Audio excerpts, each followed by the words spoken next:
Picture this, you just paid off your car loan, every single dollar. You're done. No more monthly payments, no more interest draining your account, nothing. You did exactly what every financial advisor ever told you to do. You got out of debt, and you feel incredible. Then 2 weeks later, you check your credit score and it dropped. 22 points, just disappeared, for paying off a debt. You sit there staring at the screen thinking, did I actually do something wrong? No, you did everything right, but the system just penalized you for it. And that moment, that exact feeling of confusion mixed with a little bit of betrayal, that's what we need to talk about today. Because what just happened to you wasn't a glitch. It was the system working exactly as designed. Let's start at the beginning. The year is 1989. Reagan is still technically president for a few more weeks. The internet doesn't exist for regular people yet, and 2 engineers at a company called Fair Isaac Corporation, which you know today as FICO, convinced major lenders across America to adopt a standardized credit scoring model. The pitch was simple. Instead of bankers making judgment calls about who gets a loan, let the algorithm decide. Sounds fair, right? Objective, even.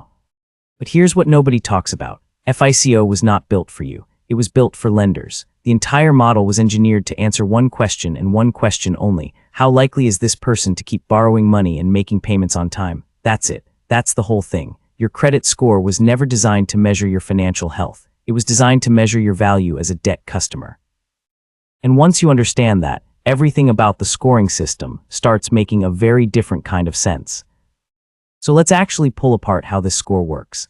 FICO breaks it down into 5 categories. Payment history is 35% of your score. Makes sense so far. Amounts owed is 30%. Length of credit history is 15%. New credit is 10%. And credit mix, meaning what types of debt you have, that's another 10%. Add it all up and you get a number somewhere between 300 and 850. Now look at those 5 categories again. Really look at them. Payment history checks if you're reliable at paying debt. Amounts owed checks how much debt you have active right now. Length of credit history rewards you for having old debt accounts still open. New credit looks at whether you're taking on new debt. And credit mix literally rewards you for having multiple different kinds of debt at the same time. 4 out of 5 categories either reward you for having debt or penalize you for not having it. The one category that seems neutral, payment history, still requires you to be actively in debt to build it up. You can't have a payment history if you have nothing to pay. This is not an accident. This is architecture. Here's a statistic that should stop you cold. According to Experian's 2023 credit review, approximately 45 million Americans are effectively credit invisible or have scores too thin to be rated. These are people who have never borrowed money, never missed a payment, never done anything financially reckless. Many of them are immigrants, young adults, or people who simply chose to live within their means and use cash or debit. And the system looks at them and says, we have no idea if you're trustworthy, because the system cannot distinguish between someone who is financially irresponsible and someone who just doesn't owe anyone anything. Think about what that means philosophically for a second. A billionaire who pays cash for everything and carries 0 debt could have a lower credit score than a college student with 3 credit cards, a car loan, and a personal line of credit, as long as that college student makes their minimum payments. The billionaire is invisible. The college student is golden.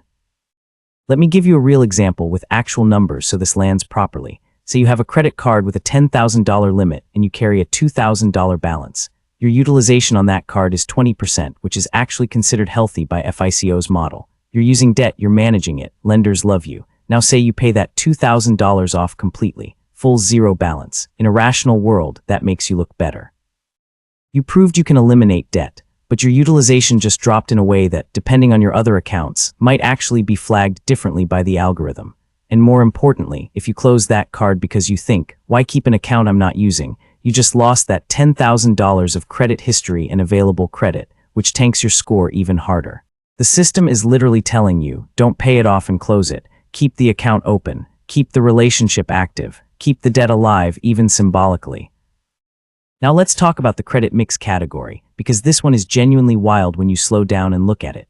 FICO rewards you for having a diverse portfolio of debt, not investments, debt. So having a mortgage, a car loan, a student loan, and 2 credit cards will score better than just having a credit card or just having a mortgage alone. The model treats different categories of debt like a balanced investment portfolio, and people actually chase this score. They open accounts they don't need. They take on debt they didn't plan for, just to improve a number that was invented to serve lenders, not them.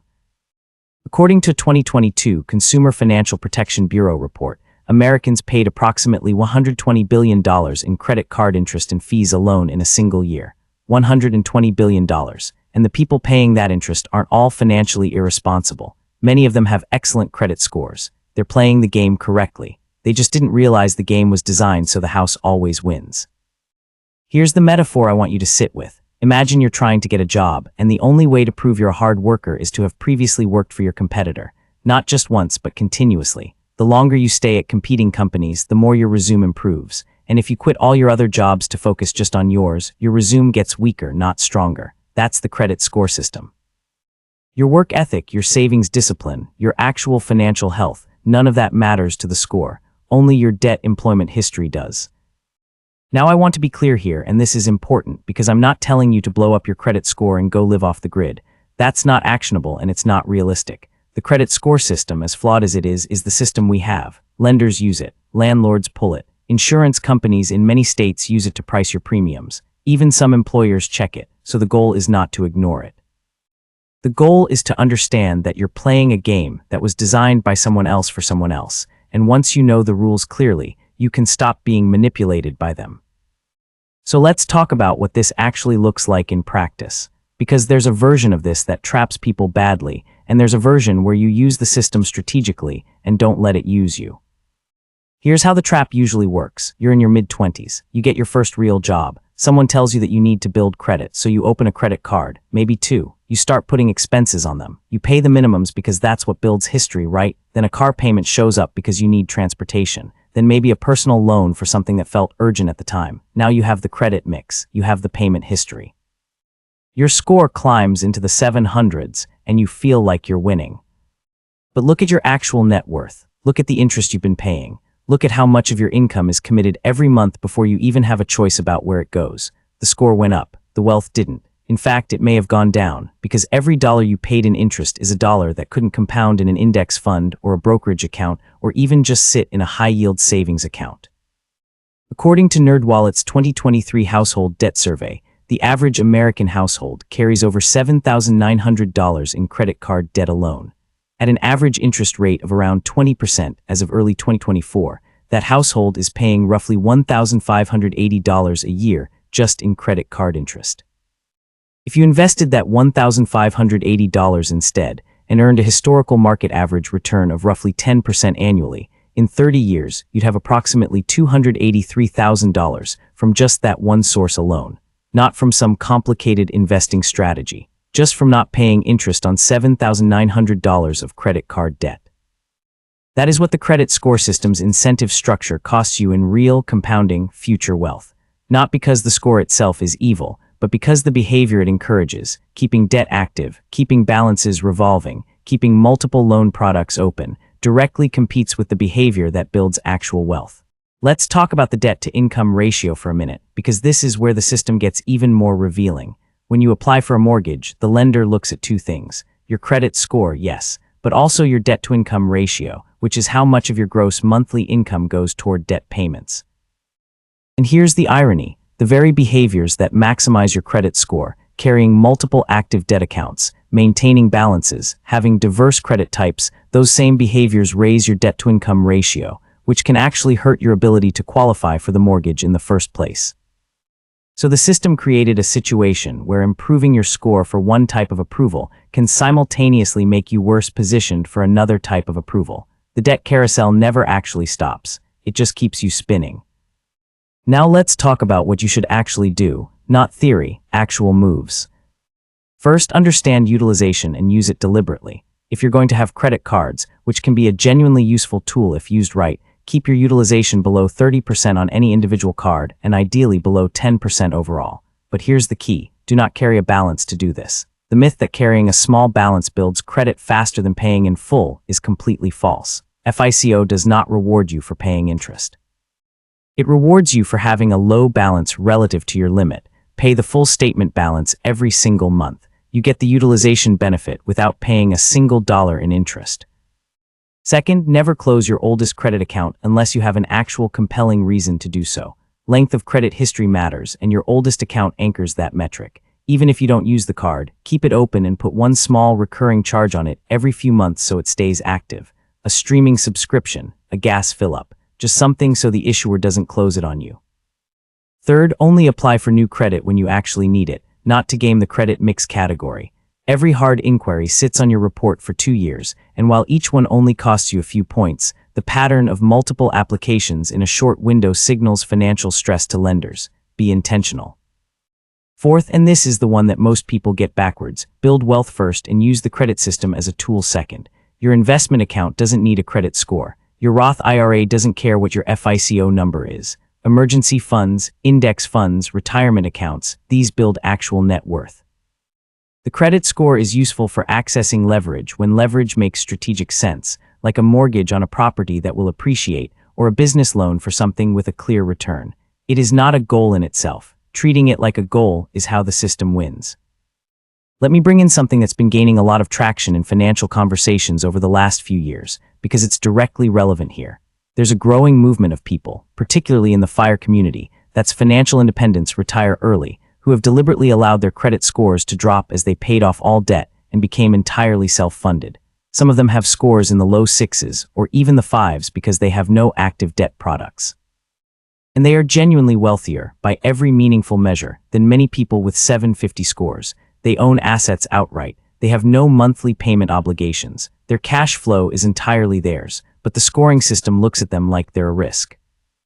VantageScore, which is FICO's main competitor, developed jointly by Equifax, Experian, and TransUnion, has actually tried to address some of this with models that incorporate rent payment history and utility payments. And there's a federal housing finance agency initiative that now allows lenders to consider VantageScore alongside FICO for certain mortgage evaluations. Change is happening slowly. But the fundamental architecture still rewards debt behavior over cash behavior, and that hasn't shifted in any meaningful way yet. Here's what I want you to take from all of this, because this isn't about making you paranoid or angry, even though a little productive frustration is honestly warranted. This is about clarity. Every time you see an advertisement telling you to check your credit score, every time an app congratulates you for your score going up, every time a financial influencer tells you to open another card to improve your mix, ask yourself one question: who benefits from this advice? If the answer is lenders and the credit industry, that doesn't automatically make it wrong, but it should make you pause. It should make you ask whether this advice serves your long-term wealth or their long-term revenue. The FICO score is a tool that was built by lenders, for lenders, in 1989 with almost no meaningful structural reform since then. It is an extremely useful tool if you understand what it was actually built to measure. It is an extremely dangerous one if you mistake it for a measure of your financial health, because it was never designed to be that. It was designed to measure your appeal as a debt customer. Those are two very different things. Your actual financial health is measured in net worth, in monthly cash flow, in how long you could live comfortably without a paycheck, in whether your assets are growing faster than your liabilities. None of that shows up in your FICO score. All of that shows up in your life. So here's what I want you to do this week, not someday, this week. Pull your full credit report from annualkreditreport.com. That's the only free federally mandated source, not one of the credit monitoring apps that quietly upsell you. Look at every account. Look at what's open, what's closed, what the balances are. Then open a separate tab and look at your actual net worth. Add up your assets, subtract your liabilities. Compare those two numbers. If your credit score is high and your net worth is low, the system is working exactly as designed. Not for you, for the people who designed it. The goal isn't to hate the game. The goal is to understand it so clearly that it never tricks you again. Play it strategically. Maintain the score you need to access the tools that genuinely serve your financial life, and then redirect every dollar that would have gone to interest, to fees, to maintaining debt for the sake of a metric. Redirect all of that into assets that compound and grow and eventually set you free. Because financial freedom doesn't have a credit score, it doesn't need one.